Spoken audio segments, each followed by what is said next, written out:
तो हमारे पिछले वीडियो में हमने बात करी थी about anatomy of the knee joint. मैंने आपको बताया था कि जॉइंट कैसे बनता है, हमारे जॉइंट में स्टेबिलिटी कैसे आती है, मसल्स का क्या फंक्शन होता है, लिगामेंट्स का क्या फंक्शन होता है, कार्टिलेज क्या होता है एंड मेनिस्कस क्या होता है। आज मैं जिस चीज़ के बारे में बात करने वाला हूँ that is about osteoarthritis. You all scene so many videos, मेरे खुद के इतने सारे वीडियोज आए इसके बारे में। It's a very common thing. And osteoarthritis knee में कैसे अफेक्ट करता है, ये डिजीज कैसे प्रोग्रेस करता है, एंड जब ये फाइनल स्टेज में आता है तो क्या प्रॉब्लम हो जाती है जिसकी वजह से जॉइंट में डिफॉर्मिटीज आती है। तो come back to our model.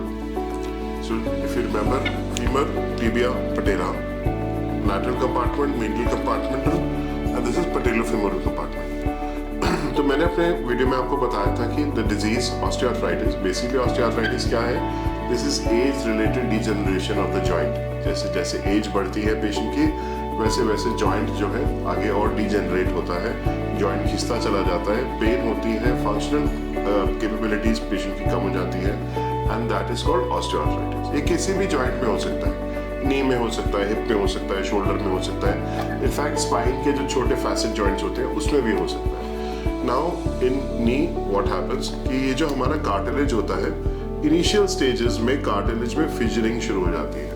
जैसे सड़क होती है, सड़क पे आपने देखा होगा कि पॉटहोल्स बनते हैं, तो पॉटहोल्स बनने से पहले वो वहाँ पे the stones they become loose, and so similarly यहाँ पे फिजरिंग शुरू हो जाती है। इस फिजरिंग में पेशेंट्स को कंप्लेन होती है कि कभी कभार ऑफ एंड ऑन पेन होता है।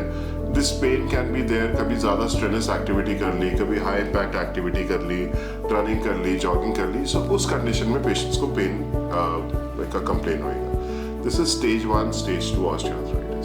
स्टेज 3 ऑस्टियोआर्थराइटिस में व्हाट हैपेंस इज बॉडी का एक रेपेरेटिव प्रोसेस शुरू हो जाता है, because there is thinning out of this cartilage which is there both under your patella, on the femur and on the tibia. जब ये बॉडी अपने आप को रिपेयर करती है, so what happens is actual में न्यू कार्टिलेज सेल्स फॉर्मेशन नहीं हो पाती और एक न्यू बोन फॉर्मेशन होती है जिसको हम ऑस्टियोफाइट्स कहते हैं। अभी ऑस्टियोफाइट्स आर लाइक स्पिक्यूल्स, छोटे छोटे जैसे स्पिक्यूल्स होते हैं, तो वो ऐसे बन जाते हैं। अब जब ये स्पिक्यूल्स बनते हैं तो आसपास के लिगामेंट्स टाइट होने शुरू हो जाते हैं। जब ये लिगामेंट्स टाइट होते हैं, व्हाट हैपेंस इज कि पहले ये स्पिक्यूल्स हमेशा अंदर की तरफ बनेंगे। The first compartment to get affected is your medial compartment. Okay, so यहाँ पे अंदर की तरफ इस लिगामेंट के अंदर में इधर बनना शुरू होंगे। जब ये इस लिगामेंट के नीचे में बनने शुरू होते हैं तो क्या होता है, ये लिगामेंट टाइट हो जाता है ऐसे। अब देखो ये लिगामेंट टाइट हो गया।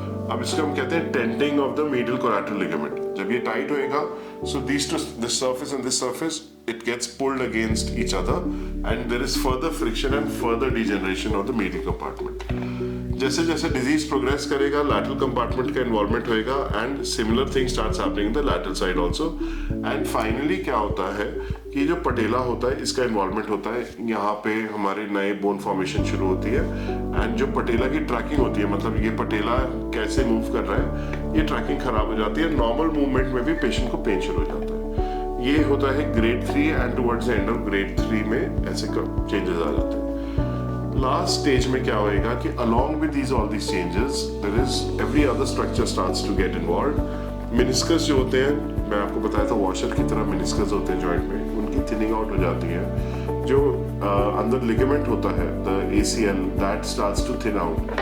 वो लिगामेंट कई बार इतना पतला हो जाता है कि वो अपने आप ही टूट जाता है। ओके, दैट इज उसको हम डिजेनरेटिव टेयर्स कहते हैं, जो कि हमारे ACL में होते हैं। फाइनली जो नई न्यू बोन फॉर्मेशन हो रही होती है, पीछे भी नई बोन बन जाती है which is called posterior osteophytes. पीछे कैप्सूल होता है जॉइंट का, जैसे मैंने शर्ट पहनी हुई, हम सब कपड़े पहनते हैं, हमारे जॉइंट के ऊपर कैप्सूल्स होते हैं। Okay, so this capsule it starts to stuff on the posterior aspect, पीछे की तरफ, and it starts to pull the joint down. So what happens is, imagine मेरी शर्ट, मैं पुल करूंगा, मेरा हाथ मुड़ गया, सो सिमिलर थिंग हैपेंस, ये कैप्सूल टाइट हो गई, जॉइंट मुड़ा रहेगा। That is called a fixed flexion deformity. Second thing what happens, ये लिगामेंट इतना टाइट हो जाता है कि ये घुटने यूं इट बिकम्स कर्व्ड। आपने देखा होगा कई लोगों के घुटने कर्व्ड होते हैं, आगे झुके की तरफ होते हैं। That is called a varus deformity. So in stage 4 what happens, the patient is going to be presenting with a varus deformity and a fixed flexion deformity. So I will summarize once again what is happening in arthritis of the knee joint. 4 basic stages, stage 1, stage 2, stage 3, stage 4. Stage 1 में cartilage में कुछ ज़्यादा changes नहीं होते, थोड़ी बहुत thinning शुरू होती है, पेशेंट को हल्का फुल्का पेन कभी कभार होता है। स्टेज 2 में फिजरिंग शुरू हो जाती है, फिजर्स बन जाते हैं। पेशेंट कंप्लेन्स ऑफ पेन कि भाई जब सीढ़ियाँ ऊपर नीचे जाते हैं या चौकड़ी मारते हैं, हाई इम्पैक्ट एक्टिविटीज करते हैं, रनिंग, जॉगिंग, स्किपिंग, तब हमको पेन होता है। स्टेज 3 में पेशेंट्स अगर हम एक्सरे करेंगे तो देखेंगे कि न्यू बोन फॉर्मेशन हो रही है, ऑस्टियोफाइट्स कहते हैं इसको। ये ऑस्टियोफाइट्स पहले अंदर की तरफ मतलब मीडियल कंपार्टमेंट में बनेंगे, फिर lateral compartment and finally patellofemoral compartment. And finally is the fourth stage में घुटना टेढ़ा होना शुरू हो जाता है। फ्रैक्शन डिफॉर्मिटी, घुटने के पीछे जो है ऑस्टियोफाइट्स बनते हैं, घुटना मुड़ा हुआ रहता है। एंड बैरेंस डिफॉर्मिटी, घुटने कर्व्ड हो जाते हैं। और ये जनरली दोनों नीज में इकट्ठे चेंजेस आ रहे होते हैं। ऐसा हो सकता है कि एक में ज़्यादा हो, एक में कम हो। अब हम मैनेजमेंट की अगर मैं बात करूं तो मैनेजमेंट में स्टेज 1, स्टेज 2 ऑस्टियोआर्थराइटिस में हम लोग medicines, injections, physiotherapy, this is what we stick to. Stage 3, stage 4 depending on the age we can give a surgical option. Younger patients, we can do unicondylar knee replacements. We can do what is called high tibial osteotomies. Older patients में we do what is called a total knee replacement. So I hope ये कुछ concept आपको थोड़ा clear हुआ होगा.